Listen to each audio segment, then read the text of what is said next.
Y él decía que ellos están empujando y pregonando por el fair play financiero, porque dice, si no es imposible competir,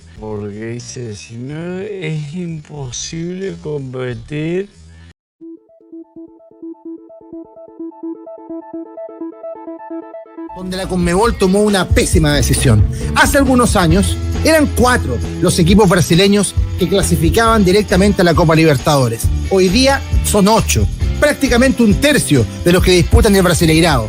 Y todos los equipos de Brasil, sea en el Flamengo o sea en el Fortaleza, tienen capacidad económica superior que Argentina, que Uruguay, que Colombia, que Chile. Alguien acá, un gerente técnico de un club bastante importante de Chile, y él decía que ellos están empujando y pregonando por el fair play financiero, porque dice, si no es imposible competir, o si no, hasta incluso con los equipos argentinos. Por ahí. Si no hay fair play. También ese abrumador dominio de los equipos brasileños en la Copa Libertadores, alguna preocupación en la Conmebol, en lo que compete a la igualdad competitiva. Y podrían empezar a explorar, por ejemplo, un razonable fair play financiero. Luego hay que decir que ya aparecen sí los equipos poderosos de Brasil, los equipos que siempre están arriba. Estamos hablando de los 3 más fuertes, Atlético Mineiro, Flamengo y Palmeiras.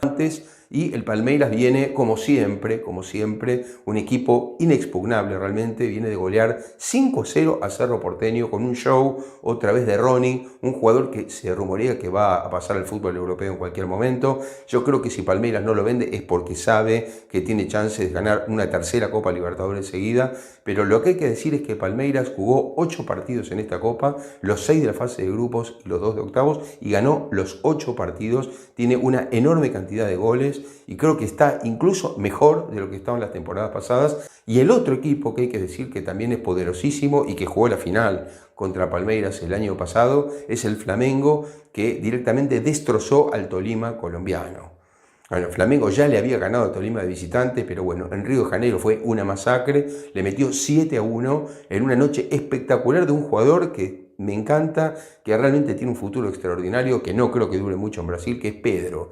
Pedro marcó 4 goles en el partido y una asistencia, además de Gabriel Barbosa y de todos los jugadores de Flamengo que ya conocemos, porque es un club muy poderoso económicamente, que ya hace 2 o 3 temporadas que trae muchos jugadores del fútbol europeo, brasileños del fútbol europeo, que regresan a jugar a Brasil. Entonces, como decíamos en los últimos años, Flamengo, Atlético Mineiro y Palmeiras son los 3 equipos poderosos que vienen dominando el fútbol sudamericano. Esta vez vamos a ver si hay algún equipo argentino que lo puede desafiar, vamos a ver si Estudiantes de La Plata puede pasar a Paranaense y meterse, por ejemplo, en las semifinales. Del otro lado, o Palmeiras o Mineiro, y yo creo que entre Flamengo y Corinthians, Flamengo seguramente es más candidato. Pero este es el cuadro, brasileños y argentinos solamente en los cuartos de final de Copa Libertadores, el resto de los países ausente una vez más, con una enorme diferencia de potencial que hay hoy entre Brasil y el resto, y todavía Argentina tiene un resquicio donde mete algún equipo. Ese es el panorama del fútbol sudamericano.